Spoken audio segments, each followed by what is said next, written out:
Nosso programa terá 38 minutos de entrevista, 38 minutos divididos em 2 blocos de 19 minutos. Durante esse tempo, a candidata Dirlene do PSOL vai ter liberdade de falar e responder as perguntas que fizermos. Candidata, o seu tempo começa agora, tá bom? No reloginho lá. Primeiro, muito obrigado, viu, por ter vindo à Rede Super falar um pouco com a gente. Obrigada a vocês, é um prazer estar aqui. Vamos falar de algumas áreas, inicialmente. A primeira delas é uma coisa que incomoda muito, e o James, como advogado, sabe, da questão da segurança, né, James, do nosso Estado, né? Tá difícil a situação. Tá difícil e a gente vê alguns problemas, assim, bem específicos no Estado, né, Cássio? Acho que o primeiro deles, Dirlene, é nas unidades prisionais. Nós temos um problema sério com as facções que estão aí enchendo as unidades prisionais e causando terror, não só lá dentro, mas fora. Isso veio meio que importado, exportado de outro estado, mas nós vivemos isso aqui em Minas. E com incêndio de ônibus, quando essas facções são meio que apertadas, digamos assim, nas unidades prisionais do estado. E comentávamos aqui que em outros programas, em outras entrevistas, também sobre o roubo, que é o que também causa mais terror à população, né, Cássio? A casa, na rua, assim, o roubo esse que tem um emprego de violência ou de arma, a pessoa é assaltada por causa de um celular, por causa da bolsa, etc. Normalmente a pessoa tem uma arma branca, tem uma arma de fogo. No comércio do bairro, assaltos a banco, que é um problema sério, sobretudo na divisa de Minas com São Paulo, naquela região. Então, qual que é a proposta sua, a proposta do seu partido assumindo o governo para essa área no Estado? De fato, esse é um tema que está preocupando a todos, né? E é um tema também que não é fácil de ser tratado, porque você tem que pensar desde a questão, né, da relação com as polícias, até a situação do sistema prisional em si, até o sistema de segurança como um todo, o que isso significa. Para nós temos que pensar inicialmente numa certa inversão da lógica existente. Porque hoje nós sabemos da extrema concentração de renda existente, da violência que isso acarreta na medida que você tem uma desigualdade social colocada e essa desigualdade, ela seguramente provoca essa necessidade, né, de você também ter acesso a esse tipo de bem que a sociedade tanto propagandeia. Então, você faz a divulgação disso e, obviamente, isso vai afetar aqueles que não têm acesso. Então, nós temos que primeiro, ou melhor, nós temos que enfrentar essa questão da desigualdade, que não é colocado só para a segurança. Para nós, a discussão da desigualdade está colocada em todos os outros setores da sociedade que nós vamos ter que trabalhar. Especificamente em relação à situação concreta, você aí citou, quer dizer, nós temos um sistema prisional que mostrou, ou um sistema de segurança que mostrou que está falido, né? Porque ele prende muito, pune muito, mas a violência permanece.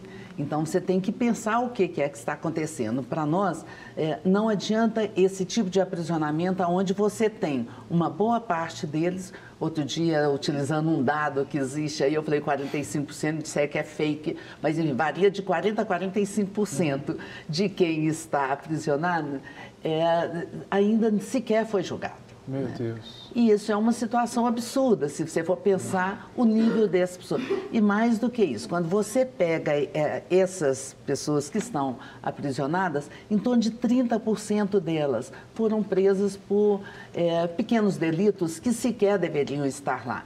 E aí nós sabemos também que as cadeias, exatamente pelo que você estava citando, quer dizer, a existência das facções, das formas de organização interna, essas pessoas que entram por pequenos delitos saem de lá uns profissionais do crime. Então, quer dizer, nós temos um sistema todo equivocado. E na nossa perspectiva, nós vamos então fazer nós estamos chamando de força-tarefa, é um nome que você... Mas, enfim, vamos investir junto com o judiciário para que possamos atender primeiro esses 45% das pessoas que estão lá sem sequer ter sido julgados. Ao fazer isso, seguramente você muda a quantidade, né, de pessoas que estão ali, portanto, mudando também as relações existentes. E nós sabemos que essas relações, elas são extremamente violentas, né?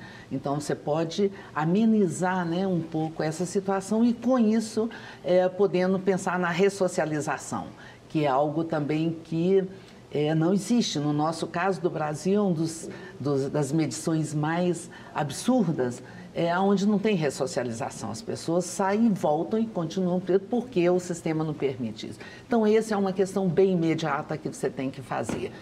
E a outra questão é em relação a esses pequenos delitos. A maioria deles, ou melhor, né, diz que 90% deles são jovens negros e que são ou usuários de drogas ou são os aviões, né, da droga. E que, portanto, são utilizados pelo tráfico para fazer isso. Esses jovens não têm que estar ali. Esses jovens, eles têm que estar com outro tipo de atendimento para que eles possam, de fato, né, sair das garras do tráfico e que aí eles têm que ter, né, acesso à educação, acesso à cultura, acesso enfim, ao esporte, de forma que eles possam sair desse sistema. Enfim, você tem que pensar esse conjunto de situação para trabalhar com o sistema de segurança existente. No caso das polícias civil e militar, que são ligadas ao Estado, né? Sim. Qual que é a visão do PSOL com relação a essa relação? É claro que nós já fazemos uma discussão, né, já antiga, que é da desmilitarização da polícia, porque isso aí acaba sendo uma anomalia também, né, dentro do sistema, você ter dois tipos, né, de polícias para fazer esse tipo de atendimento e fazer também o sistema de segurança e repressão, né, à sociedade, que acaba caindo fundamentalmente sobre o movimento social, do qual nós temos muita experiência do que significa isso. Então, nós temos esse projeto. Sabemos também que isso não é algo que você vai fazer de imediato. Sabemos dos problemas existentes para viabilizar. Essa é a meta. Nós vamos trabalhar nesse sentido. E vamos trabalhar no sentido de criar um sistema de inteligência para que você possa, né, integrar essas duas polícias, viabilizando, sim, fazer uma melhor intervenção junto ao sistema de segurança. Ótimo. James, a questão da saúde não quer calar, né? Sobretudo a saúde estadual, quer dizer, as pessoas sofrem acidentes ou têm, às vezes, cirurgias e acabam recorrendo a instituições de saúde estaduais e às vezes não são atendidas, sobretudo aqui em Belo Horizonte, né, James? Acontece muito isso, né? Que, aliás, a senhora está falando aí, acho que colocou a questão do usuário de droga. É uma questão também de saúde pública, né, do dependente químico, e que reflete lá na segurança pública. Exatamente. E aí ainda tem mais, Cássio, porque se a gente pensar que as unidades de saúde, elas têm deficiência de pessoal para atendimento, faltam médicos, isso não é, parece que é um clichê, mas não é. Falta médico em posto de saúde, falta o pessoal da área de saúde em geral, enfermeiros e tal. E ainda tem um problema, você está colocando que procura assim, as especialidades, se a pessoa tem que ser atendida por um clínico e depois precisa de um especialista, meses, né? Você tem que ter um atendimento na área de oncologia, anos para começar um atendimento. Se já não tiver morrido. Se não já tiver morrido. E aí o que é pior, Dirlene, é que a gente está sempre colocando isso aqui na mesa, com as regiões mais pobres do estado. As regiões têm menos complexos hospitalares, têm menos profissionais especialistas e têm menos equipamentos também. Então, quanto mais complexa a enfermidade, maior o deslocamento para Belo Horizonte. Ou seja, como resolver isso para as regiões mais pobres, sobretudo do estado, que as pessoas não têm plano de saúde e terem acesso a serviço de saúde? Nós estamos trabalhando aqui com todas as questões sociais, depois seguramente vamos trabalhar a educação, e a gente vai defrontar com essa precariedade, né? E aí, no caso da saúde, nós temos como também meta, perspectiva, trabalhar a prevenção da saúde, quer dizer, aí pensando na saúde mesmo, porque nós temos um sistema de atendimento à doença, que é totalmente diferenciado, e a doença precarizada. Então, você não tem... Prescrição de remédio, né? Sim, é essa a grande discussão que faz, né, todo o sistema aí, todo o movimento, né, social que discute a saúde, porque isso é direcionado para as grandes empresas, né, farmacêuticas, que aqui no Brasil é onde mais se injeta, né, esse tipo de medicamento. Porque você não tem um trabalho com a prevenção. E a prevenção, ela não implica, não é só você ter os cuidados, né, de higiênicos, etc. Não é só isso. Porque nós sabemos que hoje a maior parte das doenças estão provocadas pelos estresses. Na UFMG, por exemplo, do qual eu sou originária, está um negócio assim, estarrecedor a quantidade de suicídios dos jovens. Exatamente provocado pelo tipo de estresse, né, que a sociedade toda coloca, quer dizer, o tipo de relação existente na sociedade tem um tipo de cobrança e não tem esse retorno, né? Então, nós temos muito essa preocupação de trabalhar com a prevenção. E a prevenção implica em tudo aquilo também que nós já falamos na segurança. Você tem que trabalhar um pouco a cultura, com o esporte, com a educação, enfim, tentando ver essas questões para amenizar o estresse que as pessoas têm em relação à sua vida, à sua situação, né, concreta. E aí, após isso, nós temos que ir, então, numa situação de não precisar de chegar até os grandes hospitais, os grandes centros. Isso também vem numa lógica de todo o nosso programa da descentralização. Então, nós temos que pensar. Nós estamos tentando trabalhar muito com a ideia de construção, né, das áreas metropolitanas, que isso é constitucional, já está previsto, mas você tem duas grandes áreas metropolitanas, que é a área no Vale do Aço e BH.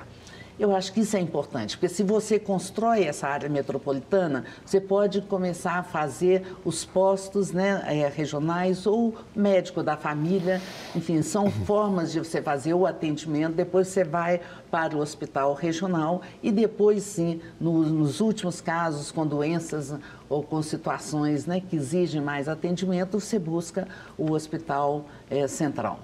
Então, com isso aí também, você faria um sistema que amenizaria todo o sistema de saúde. Isso é uma questão que não é tão difícil assim de ser feita e o custo é muito menor do que hoje o sistema, exatamente porque é um sistema de medicamento. Então, é um sistema que você trabalha a doença e que você tem que encher as pessoas de medicamentos e com isso ele fica muito caro. Então, nós temos que procurar reduzir esse processo. Isso vai implicar em uma outra questão que eu já vou antecipar, e uma outra questão que para nós também é muito diferenciado dos outros candidatos, é que todos os outros candidatos têm muito discurso que a máquina hoje está muito inchada e que nós temos que enxugar a máquina pública, né? Aí nossa fala assim, essa máquina ela é inchada porque ela está atendendo apenas o sistema das grandes empresas, o sistema capitalista, o sistema do lucro. Ela não atende o setor social, por isso é que a saúde é precária, a educação é precária, a segurança é precária. Ela não é boa para isso. Ela tem muita gente, depende, se nós estamos trabalhando com seres humanos e a máquina, ela é fundamentalmente de seres humanos, é de médico, de professoras, do sistema policial, então ela precisa de ter gente.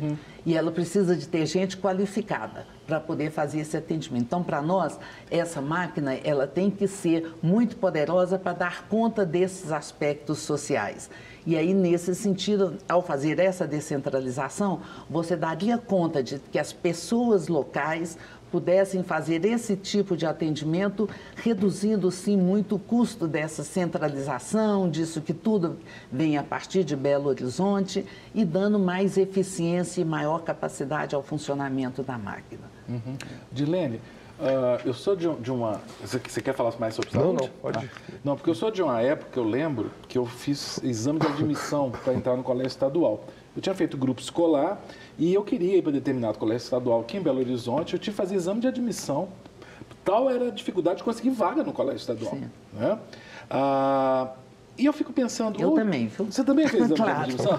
Mas eu fiz para o Instituto de Educação, porque afinal de contas eu era mulher, tinha que ser professora, né? Aquela época tinha isso, né? Era normal, né? Que chamava? Fosse normal. Normal. Eu não vou ficar falando de idade aqui, não, né? De senão fica ruim pra gente. Mas é uma questão interessante pensar assim, a gente consegue resgatar o valor da escola pública, da escola estadual, aquela escola que todos que foram funcionários públicos, eu também fui funcionário público do Estado, de sentir orgulho, o trabalho, ter uma remuneração decente e o ensino é de qualidade. Né, James? Porque educação, para muitos fazem discurso, mas a gente entende, né? É essencial. Aliás, nessa esteira, assim, eu sou do interior, mas toda cidade tinha o colégio estadual que era referência. Sim. Ele quase que em nível de qualidade de ensino, e disciplina. Não, equiparava com os particulares. Sim, com os melhores particulares. Com os melhores normalmente ele era melhor do que os particulares. Só que isso acabou, né? Assim, você não tem, parece que nivelou mais embaixo. Uma outra situação também da educação, acho que é importante colocar ali as duas, se me permite, Cássio. Uma é com relação à educação infantil. Nós vimos hoje, apesar que a educação infantil está ligada ao município, mas também tem a gerência do Estado. Nós temos as unidades de educação infantil em Belo Horizonte, que atende aí, a exemplo do Brasil, do Estado todo. Só que a rede conveniada, ou seja, as creches, é muito maior, a demanda é muito maior. Ou seja, e o Estado trata a unidade própria com um certo olhar e a outra como uma conveniada. Ou seja, se a educação pública já não está boa, se é conveniada, cai um pouco mais ainda. E nós temos ainda aquela questão dos servidores, assim, que é um problema sério para o Estado, da Lei 100, que nós estamos perguntando para todo mundo. Esse é um imbróglio que ainda não foi resolvido. Qual que é a sua proposta para resolver essa questão desses servidores aí que foram alvo da Lei 100?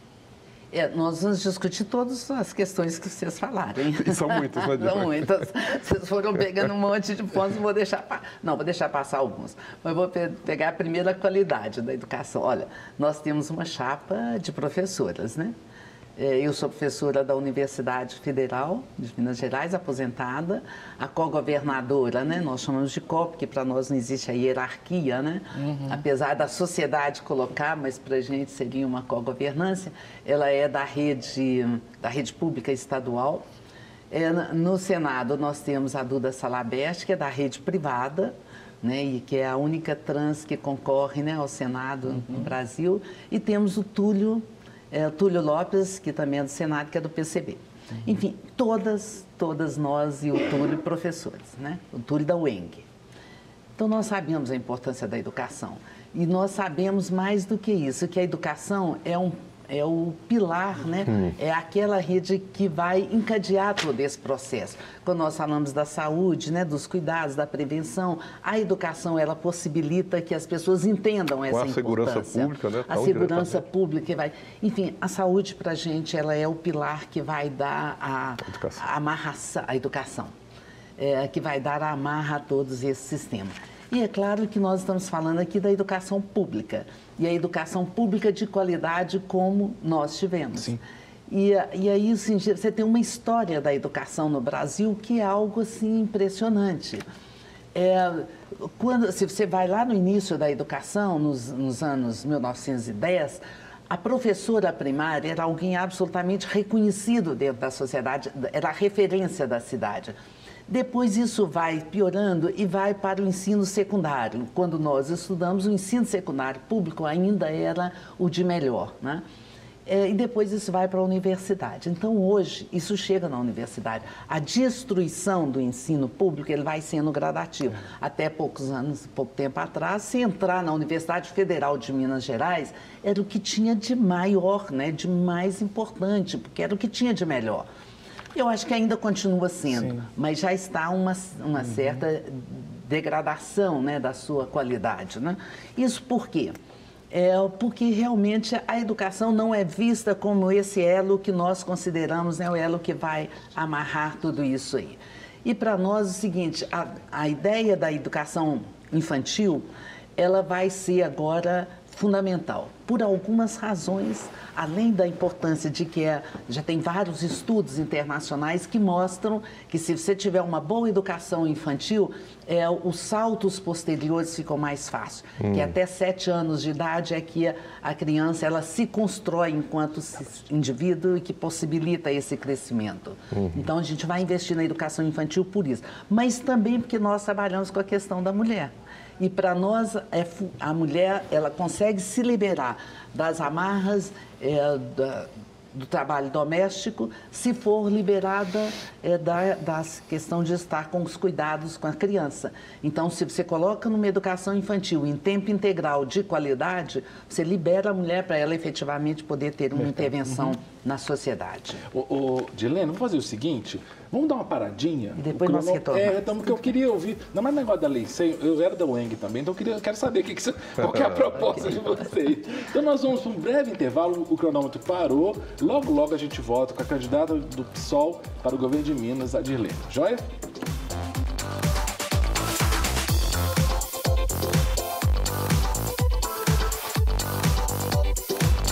Voltamos com o nosso bate-papo nessa série entrevistando os candidatas ao governo de Minas Gerais. Hoje, com o prazer de receber Dirlene, que é candidata do PSOL ao governo de Minas Gerais. Nós estamos aqui numa conversa boa. Eu estou interessadíssimo porque ela está falando de educação e nós vamos retomar a contagem do tempo a partir de agora, tá, Dirlene? Pode continuar o seu argumento, que eu estou curioso para saber dessa análise aí sobre a educação em Minas Gerais. Bem, então nós tínhamos falado da educação infantil, a importância que ela tem não só, né, para poder formar, né, a cidadania, formar seres humanos, que era importante, mas também para a situação da mulher, que é importante que a mulher tenha segurança de onde ela está deixando sua criança para poder se dedicar ao trabalho e, portanto, romper com a única responsabilidade que passa a direcionar para ela do trabalho doméstico. Então, para nós, essa situação, né, de ter tempo integral para a educação infantil e que as professoras sejam tido reconhecimento de que elas são professoras e que, portanto, elas têm que ter esse reconhecimento, isso é importante. Nós lutamos para isso, participamos da greve das professoras, porque nós achamos que isso é importante e em Belo Horizonte foi conquistado. Mas nós temos que ampliar. Você mesmo estava dizendo que é um número muito pequeno e tem as creches associadas. Que aí não tem essa mesma qualidade, nem tem essa mesma perspectiva. Então, nós temos que também repensar esse tipo de tratamento, porque você tem desde as creches comunitárias, né, a outras formas, né, de relacionamento com as creches que o Estado acaba subsidiando. Então, nós temos que ter uma orientação que seja mais uniformizada para todos esses setores que o Estado subsidia, enquanto ele não puder atender, né, a todas as mulheres que precisam da educação infantil. Bem, e nos outros níveis, nós vamos percebendo como isso foi deteriorando. Agora, a educação infantil, tem pouco tempo que, de fato, tem esse tipo de perspectiva, então ela entra com uma certa qualidade com as UMEIs, né, ou com o tempo.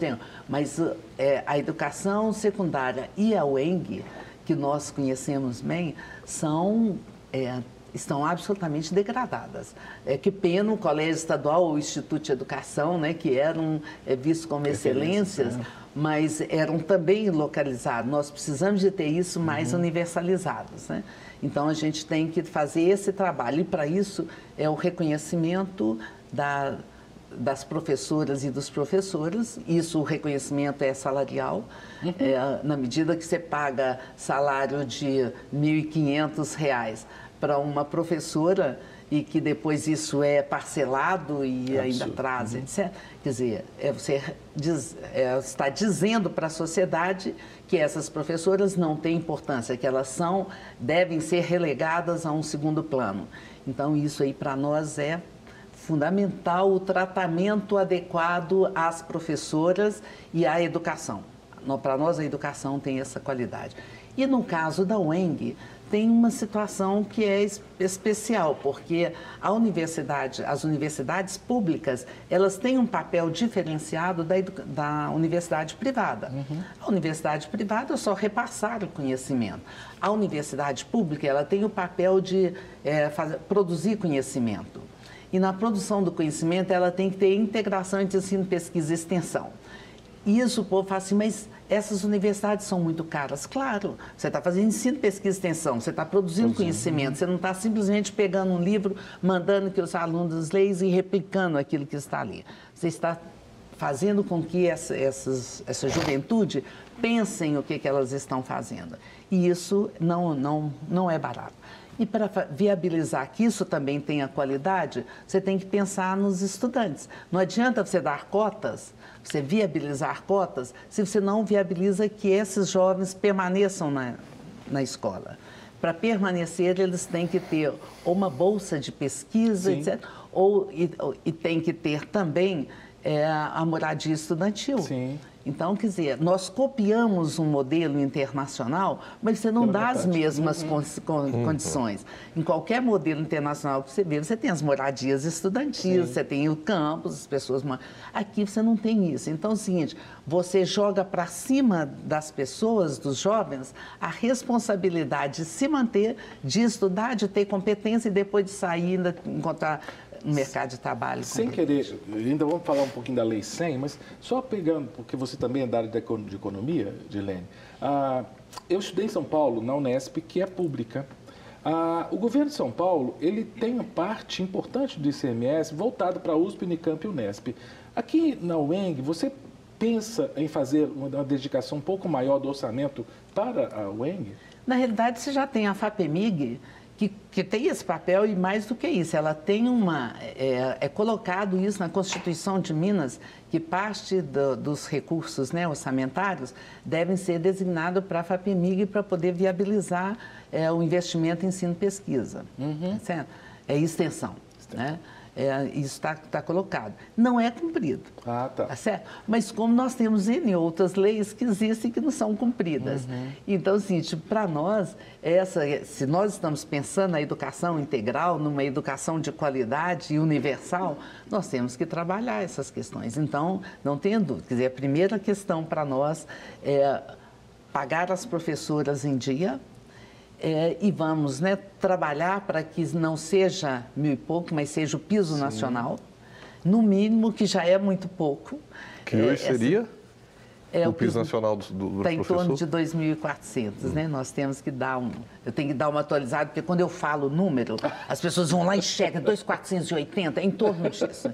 Então, para poder não entrar como fake lá. Então, assim, você tem o piso nacional, que é pouco. Se você for pensar que a pessoa vai sobreviver com isso, não dá muito, né? Mas, então, primeiro colocar em dia e ter o piso nacional para cobrar a qualidade e dar, de fato, condições a esse funcionamento. E a Lei 100?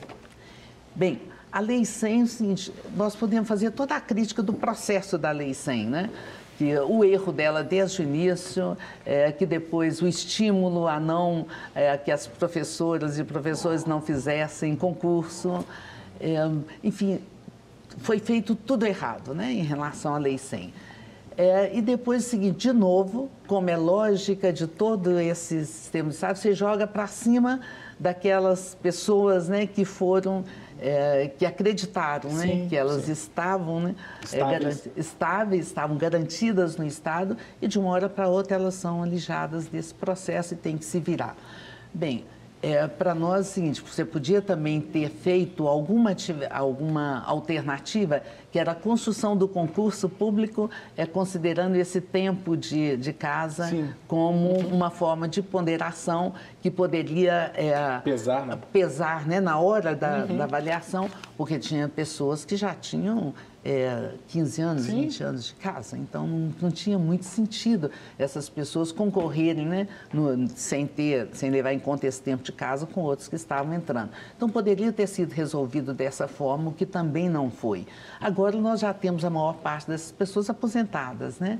Elas conseguiram se aposentar, mas tem ainda uma grande parte que estão aí desempregadas, que tiveram que sair, foram feitos outros concursos, as pessoas entraram e essas pessoas estão fora. Enfim, então, isso foi uma punição em cima delas. Elas estão na justiça, então nós podemos aí agora tentar discutir e ver uma alternativa concreta para essas pessoas que estão na justiça para ver como resolver. Agora, quando a gente pensa em Estado, a gente pensa nas críticas que têm surgido com relação ao déficit do Estado, né? Déficit financeiro, né? Algo em torno de 8 bilhões, é isso? 8 bilhões que se diz. Alguns dizem que é mais, eu sei que é economista. Também, não vou nem falar em número, né? Porque aí pode variar muito dependendo do que você pega. Agora, como é que você administra o Estado assim? Eu ia perguntar isso, ainda para aquela economista, como é que pensa em um Estado que tem contas tão deficitárias, um desequilíbrio dessa ordem? E quando também a sua fala de que precisa de ter pessoas, não sei, como é que pensa em um déficit orçamentário, e não é só orçamentário, é também financeiro, que não está arrecadando na proporção que gasta. Sim. Na verdade, um déficit financeiro, né? Porque o orçamento ele bate. Isso. Entrada e saída na lei está igualzinho, né? Mas a conta não fecha. Como é que pensa nesse déficit que o Estado tem das contas, com aumentar o pessoal ou manter esse pessoal, assim, é pouco o pessoal do Estado, e para a educação, para a saúde, para a segurança pública, são 3 áreas que absorvem muita mão de obra. Muitas pessoas. E ao mesmo tempo ter que falar, tem que diminuir despesa. Ou seja, como que concilia 2 coisas que são aparentemente incompatíveis? Manter ou aumentar o pessoal e diminuir despesas. E mais, né? O inativo, que cresce assim assustadoramente, o aposentado, enfim. Como pensar nisso? Olha, não tem nenhum passe de mágica. Alguém diz que a economia não tem milagre, né? Alguém tem que pagar por isso. Bem, vamos começar o seguinte: existe uma crise. Nós estamos vivendo uma crise econômica que é geral, que é nacional, não é só crise econômica, ela é social, ela é política, ela é ética, ela é ambiental, uma crise geral que afeta toda a sociedade e que, portanto, afeta a arrecadação do Estado, né? E aí o seguinte, não afetou de forma tão intensa, mas afetou essa arrecadação. Então, ela tem que ser recuperada. A forma de recuperação é só a retomada do crescimento econômico. Essa retomada do crescimento econômico, é aí que nós entramos com a proposta, porque você tem, os recursos existem. Existem recursos, como eu tinha falado anteriormente, o Estado direciona esses recursos para alguns setores.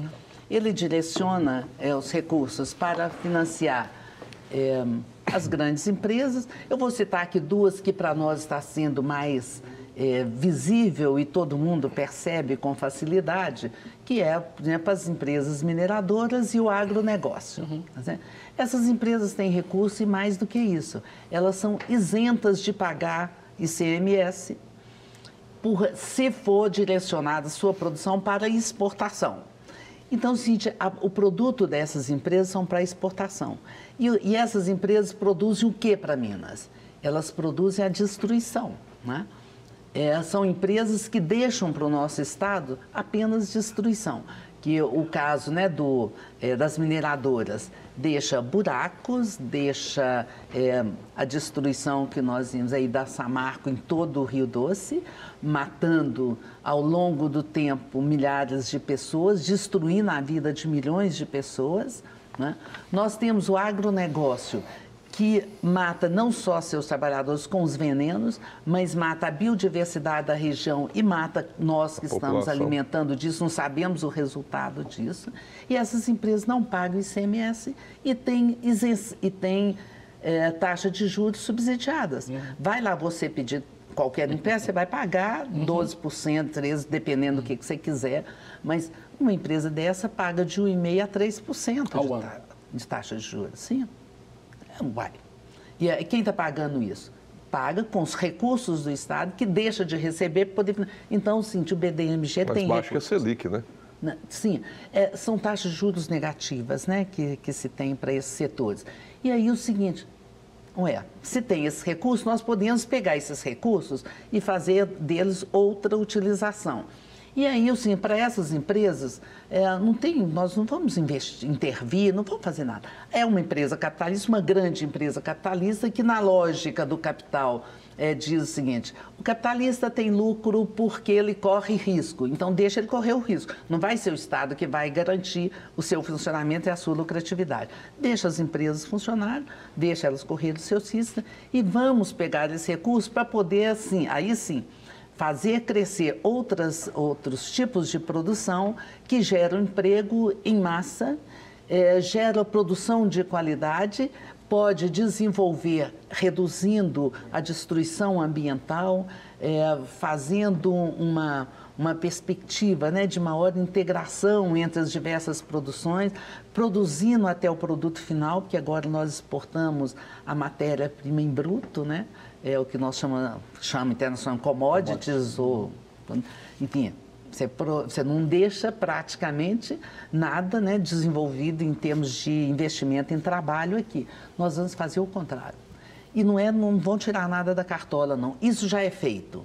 Já é feito com muita dificuldade por pequenas e médias empresas que lutam bravamente para sobreviver e para continuar o seu processo de produção, no meio agrário, no meio rural e no meio urbano.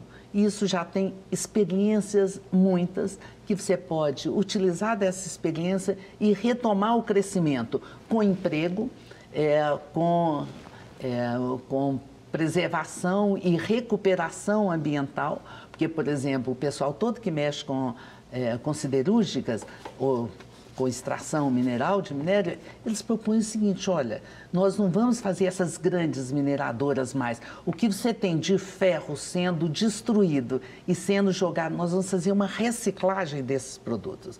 E nessa reciclagem você tem uma quantidade muito grande de trabalho, uso de grandes tecnologias que o Estado pode subsidiar, pode dar condições. Enfim, você tem alternativas de emprego muito melhores do que essa. E aí a arrecadação ela vai vir a partir desse processo de retomada do crescimento. Agora, no caso, para atrair investimentos, não estou falando de grandes empresas, mas de pequenas e médias empresas que às vezes estão fazendo em outros estados ou investindo em outros estados e poderiam investir em Minas. O pessoal vê com bons olhos essa atração e se vê como faria essa atração para gerar emprego e renda aqui. E, aliás, Cássio, me permita só fazer também um comentário rápido. Até para diversificar essa economia mineira. A economia mineira, de certa forma, é criticada por ser quase que monocultura. Então, como diversificar o serviço, a indústria em Minas Gerais? Qual que é a proposta para isso, aliás? Sim, né? Mas nós temos conhecimento e capacidade para isso, e qualquer atração de outras empresas, ela se faz na medida que aqui for um mercado, nós estamos trabalhando com capital. Então, assim, ela só vem se aqui for atrativo. Não precisa de você subsidiar esses setores, que é a lógica histórica. Isso. A nossa lógica é criar as condições para que isso possa ser feito. Então, pegando, né, na diversificação, se você for trabalhar com campo, nós temos um campo muito rico, que está acabando. Se nós formos ver o que está acontecendo com o Cerrado, que é uma região rica, mas que está sendo literalmente ressecada, porque as mineradoras estão sugando a água para poder exportar através dos minerodutos, né, jogar fora com minério. Isso está ressecando o terreno. Você tem que acabar com isso. Isso aí não é possível, você está subsidiando esse tipo de setor. Aí, sim, as produções que vão ocorrer nesses locais, a produção agropecuária que vai se fazer, né, sem o veneno, porque é aí que nós entramos com a agroecologia, que isso é de uma riqueza tamanha que você pode trabalhar para poder abastecer os centros urbanos, criando uma lógica que também não é muito nova, é muito antiga e nunca foi feita aqui, criando cinturão verde para poder abastecer a cidade. Você cria a forma de comercialização, que é você criar, né, as diversas, em cada região, né, uma forma de ter um mercado, tipo um mercado aberto, onde esses setores cada vez a semana. Enfim, você tem muitos modelos para isso, que nós já pegamos, inclusive, né, a Europa, que é muito própria disso, porque na Europa eles desenvolvem essa lógica, né, de produto orgânico, né, de melhor qualidade. Dirlene, deixa aqui, eu vou ficar ouvindo. Você está dando aula de economia para a gente. Pois é, não pode estimular, vocês estimulam. Mas a gente está na reta final, a gente tem 1 minuto para terminar a nossa entrevista. Por favor, dê um recado final para a gente aí, suas considerações finais, por favor. Que pena, realmente é muito bom estar aqui falando com vocês. É uma discussão importante que o pessoal pensa muito, essa sociedade mudando essa lógica. Nós não precisamos de estar sempre voltado para essa produção grandiosa, mas voltada para nossas condições, voltada para aquilo que hoje já existe. Contamos com vocês para que a gente possa efetivamente ganhar essas eleições, elegendo também os nossos parlamentares, que todos vêm do movimento social, todos têm condições, todos conhecem, e vamos firmes rumo à vitória. Muito obrigado, Dirlene, foi um prazer, viu? E eu quero agradecer, né, e desejar muito sucesso aí. Muito obrigado, James. Foi um prazer novamente estar contigo aqui. Obrigado, meu caro. E agradecer ao pessoal de casa, né, por ter visto essa entrevista com a Dirlene, candidata do PSOL ao governo de Minas Gerais. Muito obrigado e eu espero você nos próximos programas Bate-Papo aqui da Rede Super. Beijão, tchau, tchau. Não quer ficar um segundo por fora da nossa programação? Agora você pode nos acompanhar através das plataformas digitais. Não perca tempo, acesse, curta e siga-nos. Fique por dentro de tudo o que acontece por aqui. Rede Super, inspirando você.